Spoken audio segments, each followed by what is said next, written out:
Hello students, I am Nidhi Shrivastava, Assistant Professor in NIT Pharmacy Institute, Greater Noida. So, today I will discuss about the complexometric titration and its classification and indicator, which is metal ion indicator. So, firstly I have discussed the complexometric titration, which is related to the precipitation titration, but different in the complexometric titration and the precipitation titration in that at the end point in precipitation titration formation of the precipitate, but the complexometric titration the formation of the complex, but both are similar as it. So, introduction of the complexometric titration, formation of the complex by complexing agents from the titration of metals. In complexometric titration, basically we will titrate the metals. We have complexometric titration में metals का titration होता है और metals जो होते हैं वैसे ही वो सॉल्युबल नहीं होते हैं, तो वो पूरा कॉम्प्लेक्स का फॉर्मेशन करते हैं एट द एंड पॉइंट पर. और प्रेसिपिटेशन टाइट्रेशन में हम प्रेसिपिटेटिंग एजेंट का यूज़ करते थे एंड कॉम्प्लेक्सोमेट्रिक टाइट्रेशन में हम कॉम्प्लेक्सिंग एजेंट का यूज़ करेंगे. ओके, तो complexometric titration is involve the formation of the complex at the end point. Complexometric titration, sometimes chilatometry, is a form of volumetric analysis in which the formation of a colored complex is used to indicate the end point of a titration. Complexometric titration को कभी कभी हम चिलेटोमेट्री भी बोलते हैं. कभी कभी क्या चिलेशन का ही प्रोसेस होता है कि जिसमें चिलेट का फॉर्मेशन होता है, क्योंकि चिलेट भी जो होते हैं एक तरह से कॉम्प्लेक्स ही होते हैं. तो complexometric titration is also called chilatometry, the process of chilation, and it is used in the volumetric analysis and formation of the colored complex, क्योंकि चिलेट भी colored complex का formation करते हैं at the end point of the titration. Complexometric titration are particularly useful for the determination of a mixture of different metals in ions in solution. जो complexometric titration basically किसके लिए use हो रहे हैं? Metals के titration के लिए. ठीक है, तो मेटल्स का टाइट्रेशन होता है इन द complexometric titration और कॉम्प्लेक्सिंग एजेंट यूज़ होते हैं जो कॉम्प्लेक्स फॉर्मेशन में हेल्प करते हैं. Complexometric titration or chilatometry is a type of volumetric analysis wherein the colored complex is used to determine the end point of the titration. तो complexometric titration और chilatometry एक ही same ही process है और जिसमें जो वॉल्यूमेट्रिक एनालिसिस का ही process है और जिसमें चिलेट का या फिर कॉम्प्लेक्स का फॉर्मेशन होता है coloured at the end point. जैसे प्रेसिपिटेशन में फॉर्म हो रहा था प्रेसिपिटेट, वो भी कलर प्रेसिपिटेट का फॉर्मेशन हो रहा था. ऐसे ही एट द एंड पॉइंट पर आपका कॉम्प्लेक्सोमेट्रिक टाइट्रेशन में कलर्ड कॉम्प्लेक्स का फॉर्मेशन होगा या कलर्ड चिलेट का फॉर्मेशन होगा. Titration is one of the common method used in laboratories which determines the unknown concentration of an analyte that has been identified. ये एक कॉमन मेथड है जो लेबोरेटरीज में यूज़ होता है for the titration of the metals, क्योंकि complexometric titration किसके लिए यूज़ हो रहा है? मेटल्स के टाइट्रेशन के लिए. तो बेसिकली जब हमें मेटल्स का टाइट्रेशन करना होता है तो हम कॉम्प्लेक्सोमेट्रिक टाइट्रेशन के मेथड को ही यूज़ करते हैं. It is a method used in quantitative chemical analysis, और ये मेथड जो है क्वांटिटेटिव एनालिसिस में ही यूज़ होता है क्वांटिटेटिव केमिकल एनालिसिस के थ्रू, क्योंकि दो टाइप की एनालिसिस होती है, क्वालिटेटिव और क्वांटिटेटिव. लेकिन टाइट्रेशन का प्रोसेस हम करते हैं क्वांटिटेटिव में, तो क्वांटिटेटिव केमिकल एनालिसिस में यूज़ होता है और वॉल्यूमेट्रिक एनालिसिस का ही पार्ट है. It is sometimes termed as volumetric analysis as measurement of volume play a vital role. तो इसको हम वॉल्यूमेट्रिक एनालिसिस इसलिए बोलते हैं क्योंकि इसमें हम वॉल्यूम का मेजरमेंट करते हैं। वॉल्यूमेट्रिक भी बोल सकते हैं, टाइट्रीमेट्रिक तो है ही है क्योंकि टाइट्रेशन का प्रोसेस हो रहा है, और टाइट्रेशन और वॉल्यूमेट्रिक दोनों में ही हम वॉल्यूम का मेजरमेंट करते हैं। बस डिफरेंस क्या होता है, टाइट्रीमेट्रिक में हम जो आपका सॉल्यूशन है, जो आपका टाइट्रेंट है, उसका वॉल्यूम का मेजरमेंट करते हैं, और वॉल्यूमेट्रिक में जो रिएक्शन में गैस इन्वॉल्व और इवॉल्व हो रही है उसका हम मेजरमेंट करते हैं, उसके वॉल्यूम का। तो both are same but difference in the gas और the solution. Okay, so here reagent is used as a standard solution. जो कॉम्प्लेक्सोमेट्रिक टाइट्रेशन में reagent यूज़ करते हैं वो एज अ स्टैंडर्ड सॉल्यूशन की तरह यूज़ करते हैं, and they are called titrant. तो this reagent is used as a complexing reagent which is used in the complexometric titration. Titrant volume is defined as the volume of titrant that is reacted. तो titrant volume होता है उसको हम define करते हैं titrant के through, titrant volume के through, क्योंकि टाइट्रेंट का वॉल्यूम ही हम मेज़र करते हैं और उससे हम कॉम्प्लेक्सोमेट्रिक टाइट्रेशन को कंप्लीट करते हैं, क्योंकि एंड पॉइंट पे जो वॉल्यूम हम मेज़र करते हैं वो टाइट्रेंट का वॉल्यूम होता है. ठीक है. Complexometric titration is in the detection of mixture of different metal ion present in the solution. तो कॉम्प्लेक्सोमेट्रिक टाइट्रेशन में डिटेक्शन करते हैं, also detect the mixture of the different metal. जो डिफरेंट मेटल्स होते हैं, एलॉयज जिनको बोलते हैं, उनका भी हम डिटेक्शन करते हैं by the process of complexometric titration in which is present in the solution. When each drop of titrant is added, the reaction reaches on equilibrium state swiftly. There would be no change for any interfering situation. The equivalent point can be identified very accurately using a complexometric titration. तो जो भी एक drop titrant की बहुत important होती है in this titration में, क्योंकि वो इक्विलिब्रियम स्टेट में शिफ्ट होती जाती है, एंड कोई भी चेंज को मतलब कोई भी इंटरफेरेंस नहीं होना चाहिए जब ये रिएक्शन उसकी चल रही होती है. ओके. द इक्विवेलेंट पॉइंट को हम आइडेंटिफाई करते हैं बाय द कॉम्प्लेक्सोमेट्रिक टाइट्रेशन. जब पूरी तरह से टाइट्रेशन कंप्लीट होता है तो उसमें जो टाइट्रेंट है और जो एनालाइट है उसके इक्विवेलेंट पॉइंट को डिटरमाइन करते हैं. EDTA is used as a titrant and it is pretty much well established.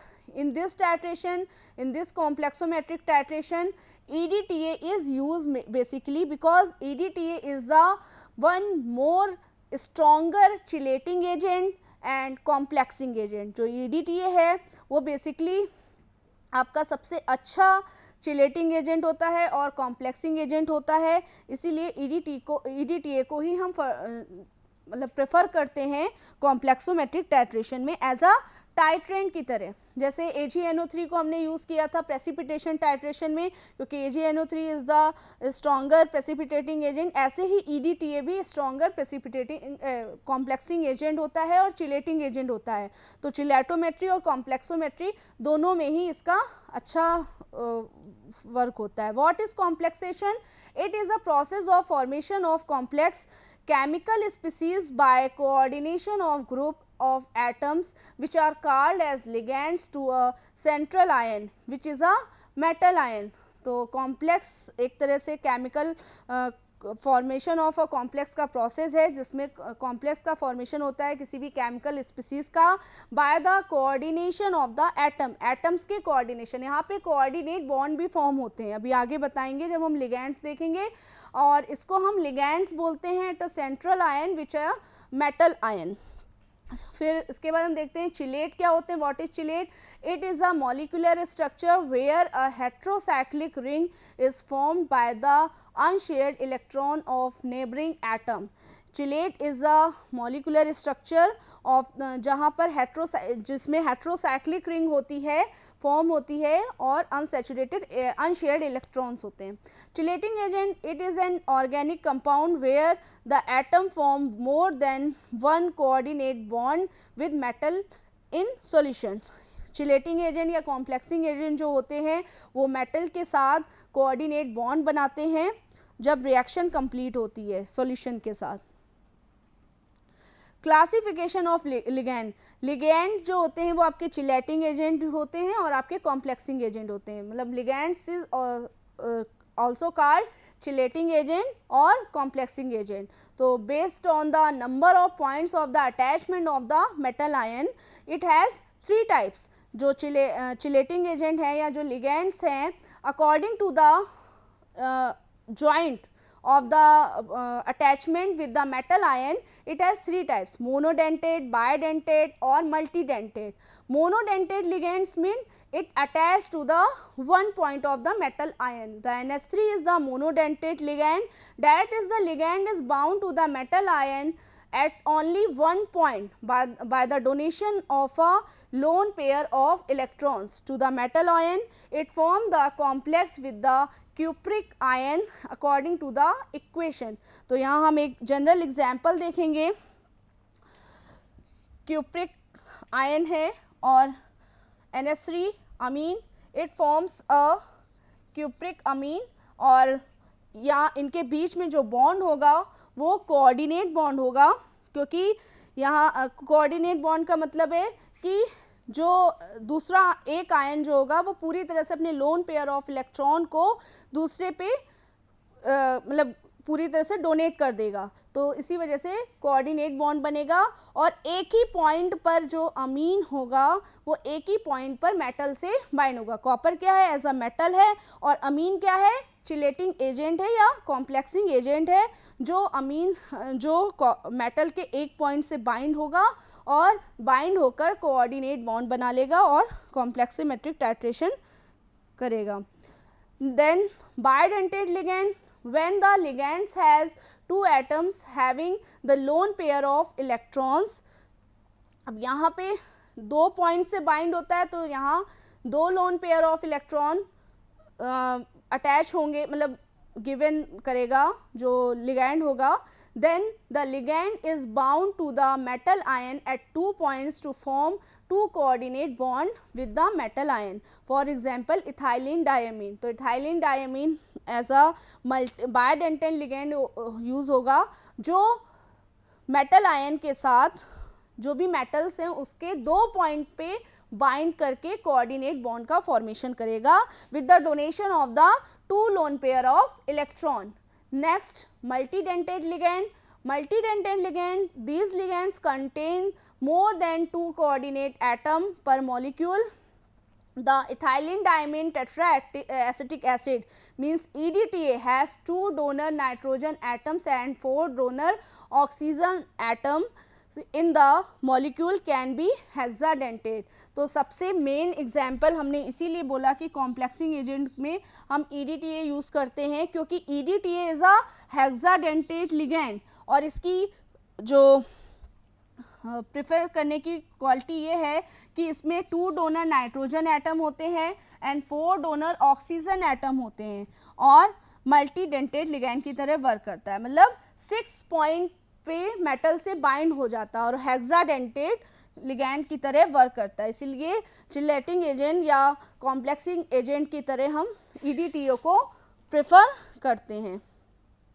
The main principle is the reaction between the ligand and the metal ion to form a complex. सबसे main principle complexometric titration का यही है कि metal ion और ligand मिलकर complex का formation करते हैं। The metal ion act as a Lewis acid and the ligand act as a Lewis base which is the complexing agent. तो जो मेटल आयन होते हैं वो एक्ट करते हैं एज अ लुईस एसिड, मतलब ये क्या करेंगे, इलेक्ट्रॉन पेयर एक्सेप्टर का वर्क करेंगे, ये इलेक्ट्रॉन पेयर को एक्सेप्ट करेंगे। अभी हमने एग्जाम्पल में देखा भी था, जैसे फर्स्ट एग्जाम्पल देखा था मोनोडेंटेट लिगैंड का, तो उसमें कॉपर जो था वो अमीन से लोन पेयर ऑफ इलेक्ट्रॉन को ले रहा था, मतलब अमीन उसको loan pair of electron donate कर रहा था। तो वहाँ कॉपर जो था वो मेटल था और वो वर्क कर रहा था लुईस एसिड, क्योंकि according to the Lewis acid base concept, acid is a electron acceptor and base is the electron donor. तो मेटल आयन जो होंगे वो एक्ट करेंगे as a Lewis acid and the ligand act as a Lewis base. Ligand जो होगा वो act करेगा as a Lewis base which is the complexing agent, जो कि एक कॉम्प्लेक्सिंग एजेंट होगा. Initially the metal ions are solvated that is, अब क्या होगा, जो मेटल आयन होंगे वो पूरी तरह से सॉल्वेटेड, मतलब एक तरह से वही कोऑर्डिनेट बॉन्ड फॉर्म करेंगे साथ में लिगैंड के साथ.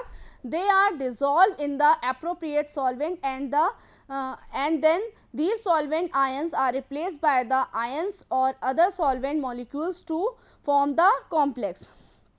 तो ये मेटल आयन सॉल्वेटेड होंगे, मतलब जब इनके साथ बाइंड करके बाइंड करेंगे लिगैंड के साथ, तो एक तरह से सॉल्वेटेड प्रोटॉन में चेंज होके एक एप्रोप्रिएट सॉल्वेंट में डिसॉल्व होंगे, और ये जो सॉल्वेंट है ये रिप्लेस हो जाएगा by the other solvent molecule. अब जो अदर सॉल्वेंट मॉलिक्यूल है, जैसे ही हमने मेटल्स को दूसरे सॉल्वेंट में डाला, दूसरा सॉल्वेंट मतलब चिलेटिंग एजेंट मतलब लिगैंड, तो मेटल्स को हमने लिगैंड में डाला तो क्या होगा, वो एक तरह से सॉल्वेटेड हो गया. सॉल्वेटेड होने के बाद क्या होगा, जो मेटल है, मेटल एक्सचेंज हो जाएगा, उसके जो आयन्स होंगे वो रिप्लेस हो जाएंगे. रिप्लेस किसके थ्रू होंगे, जो लिगैंड के आयन हैं उनके साथ. तो द रिप्लेसिंग सॉल्वेंट और ions are known as ligand. जो रिप्लेस आयन होंगे या सॉल्वेंट होगा वो लिगैंड होगा. The ligand are defined as the charged और neutral species with lone pair of electrons form the coordinate bond. तो लिगैंड जो हो गए वो एक तरह से आपके लुईस बेस हैं, तो लुईस बेस होने की वजह से इलेक्ट्रॉन को डोनेट कर देंगे मेटल को और कोऑर्डिनेट बॉन्ड का फॉर्मेशन करेंगे. And with the neutral ion to form complex with example for ligand NH3-EDTA. So these are the ligand which act as a Lewis base. Consider the titration of a sample containing calcium or magnesium. This is taken in a conical flask. To the same conical flask an indicator is added like iriochrome black T EBT. अब हम जो complexometric titration देख रहे हैं, जैसे अभी हमने precipitation titration देखा था, एसिड बेस टाइट्रेशन देखा था, नॉन एक्वस टाइट्रेशन देखा था, तो हम तीनों टाइट्रेशन में ये देख रहे थे कि तीनों के इंडिकेटर डिफरेंट थे. ऐसे ही कॉम्प्लेक्सोमेट्रिक टाइट्रेशन में भी जो इंडिकेटर होंगे वो डिफरेंट है, बिल्कुल डिफरेंट टाइप के इंडिकेटर यूज होंगे. तो यहाँ पर हमने एक एग्जाम्पल लिया है.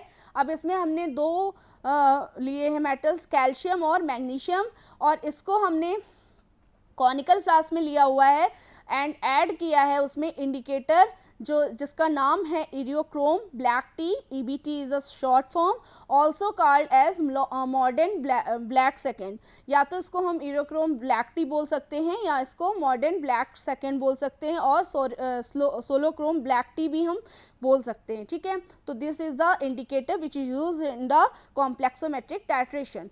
This mixture of sample and indicator in the conical flask react to form a wine red color.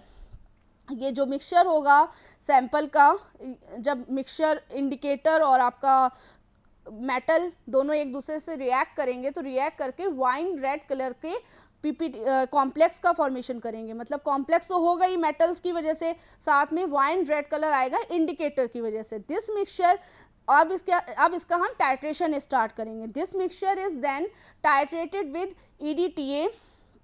EDTA taken in the burette. अब हम EDTA इस मिक्सचर को टाइट्रेट करेंगे EDTA के साथ, और मिक्सचर को किस में लेंगे, ब्यूरेट में. EDTA को हम ब्यूरेट में लेंगे क्योंकि EDTA यूज हो रहा है एज अ टाइट्रेंट, और आपका कॉनिकल फ्लास्क में रहेगा जो हमने मेटल्स लिए हैं और इंडिकेटर लिया है. देन हम टाइट्रेशन स्टार्ट करेंगे.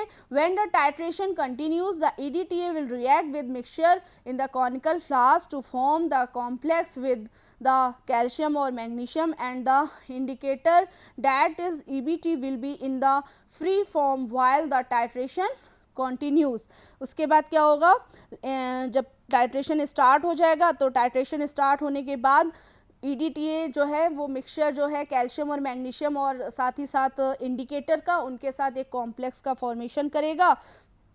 कॉम्प्लेक्स का फॉर्मेशन करके एक कॉम्प्लेक्स बना लेगा, और ये रिएक्शन हमें कंटिन्यू टाइट्रेशन करने पे मतलब एक तरह से कॉम्प्लेक्स फ्री फॉर्म में मिल जाएगा. The complex formed between the sample and EDTA is also called a chelate. The complex colour will be colourless and the colour of free indicator will be blue. तो जो भी complex form होगा उसको हम chelate भी बोल सकते हैं. This is also called chelate, sequestering agent, because sequestering agent is also called the chelating agent. So जो भी कलर कॉम्प्लेक्स का होगा वो या तो कलरलेस होगा या फिर लास्ट में ब्लू कलर में चेंज हो जाएगा. Hence at the end point of the titration the colour of the final complex will be blue. तो जो भी टाइट्रेशन कंप्लीट होगा उसमें लास्ट में कलर क्या आएगा, ब्लू. तो एक बार हम फिर से इस एग्जाम्पल को देखते हैं. सबसे firstly we have taken calcium and mixture of the calcium, mixture नहीं या फिर सिंगल फॉर्म में भी ले सकते हैं. Firstly we have taken calcium और magnesium in the conical flask, then add the indicator solochrome tea, solochrome black tea, modern black tea in few drops, and then start the titration with EDTA. EDTA is taken in the burette. Then after the titration EDTA react with the mixture of the indicator and the metal and form the complex. At the end point complex turns in deep blue color. Complexometric titration is a type of polymetric analysis. It is also volumetric analysis and also called the polymetric analysis, in which a fixed volume of sample or analyte is titrated with a complexing agent like EDTA, whose concentration will be known, because in their how many quantity of the EDTA use we have to know that. हमें ये पता होना चाहिए कि हमें कितनी quantity जो हम कॉम्प्लेक्सिंग एजेंट यूज़ कर रहे हैं उसकी होनी चाहिए, उसकी कॉन्सेंट्रेशन नोन होनी चाहिए. क्योंकि हम EDTA जो यूज़ कर रहे हैं वो एज अ टाइट्रेंट की तरह यूज़ कर रहे हैं तो उसकी कॉन्सेंट्रेशन नोन होनी चाहिए. Hence by using complexing agent we can calculate the amount of metal ions present in the sample. जब हम कॉम्प्लेक्सिंग एजेंट यूज़ कर लेंगे, टाइट्रेशन कंप्लीट हो जाएगा प्रोसेस, देन हम अमाउंट कैलकुलेट करेंगे मेटल आयन का which is present in the sample. Complexing agent और चिलेटिंग एजेंट और सेस्क्विस्टरिंग agent, they are flexible organic molecules and that can incorporate the metal ion into their molecular structure by means of a chemical group called ligand. For example EDTA, ethylene diamine, जो complexing agent हैं, chelating agent हैं, सेस्क्विस्टरिंग agent हैं, ये flexible organic molecule हैं और incorporate होते हैं metal ions के साथ में, उसके मॉलिकुलर स्ट्रक्चर के साथ में और उसके केमिकल ग्रुप के साथ में. ये सारे क्या होते हैं, लिगेंड्स के फॉर्म में होते हैं. और एग्जाम्पल इनके हैं EDTA, ethylene diamine, tetraacetic acid. Next, types of the complexometric titration. There are the three types of complexometric titration. First is the direct titration. It is the simplest and the most convenient method. The standard chelating agent solution is added to the metal ion solution until the end point is detected. तो अभी भी हमने इसके पहले भी direct titration को discuss किया था. तो डायरेक्ट टाइट्रेशन एक सिंपल टाइट्रेशन मेथड है जो हम जनरली करते हैं. इसमें हमें कोई भी चीज़ एक्सेस में नहीं चाहिए होती है और एक सिंपल तरीके से जैसे हम टाइट्रेशन करते हैं वही होता है कि हमने कॉनिकल फ्लास्क में जितना हमें अमाउंट चाहिए वो हमने ले लिया, जितना अमाउंट ब्यूरेट में चाहिए वो ले लिया और एक टाइट्रेशन को स्टार्ट कर दिया. तो this is a simple technique and in this method metal ion is added to a suitable buffer solution and appropriate indicator solution and the resulting solution is titrated with the EDTA solution. Example हम देखेंगे इसका. तो calcium gluconate injection का ऐसे अगर हम करते हैं तो हम डायरेक्ट टाइट्रेशन मेथड को ही यूज़ करते हैं. Calcium gluconate injection is acid for determining the calcium chloride. The main disadvantage are the time consumption of time is more for the complex formation and also the interference of the other ions are observed. The reaction also takes place very slowly. तो ये direct titration method का disadvantage ये है, एक तो ये बहुत slow है और जो भी इसमें कंजम्पशन हो रहा है टाइम का, वो बहुत ज़्यादा हो रहा है क्योंकि स्लो है इस वजह से। और बेसिकली प्रेसिपिटेशन टाइट्रेशन और कॉम्प्लेक्सोमेट्रिक टाइट्रेशन में हम डायरेक्ट टाइट्रेशन बहुत रेयर यूज़ करते हैं, क्योंकि यहाँ हमें एक्सेस में टाइट्रेंट की रिक्वायरमेंट होती है, टाइट्रेंट और एनालाइट दोनों की। तो इसमें हम ज़्यादातर बैक टाइट्रेशन यूज़ करते हैं, बैक टाइट्रेशन जिसमें हम एक्सेस में एनालाइट और टाइट्रेंट दोनों को लेते हैं। This method is use in case of metals which get precipitated as hydroxide from solution at the required pH for titration. The method also find use for insoluble substances like lead as sulfate, calcium as oxalate. This titration method is also used for substances which do not react quickly with disodium EDTA.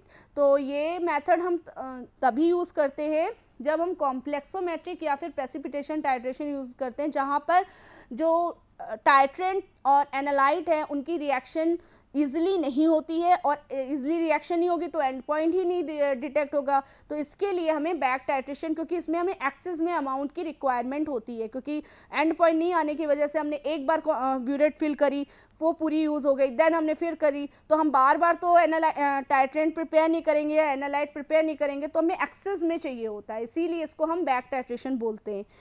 Hair excess of standard EDTA is treated with the metal solution. The solution is heated to have complex formation. It is then cooled. Then the disodium EDTA which is not required for by the sample is then back titrated with standard solution of second metal ion. Suitable indicator is used in their manganese determination and Zn zinc oxide determination. Now the third is the replacement titration. This method is used when the direct or back titration do not yield sharp endpoint. जब direct और direct titration और back titration से sharp end point detect नहीं हो पाता है, देन हम रिप्लेसमेंट टाइट्रेशन का यूज़ करते हैं।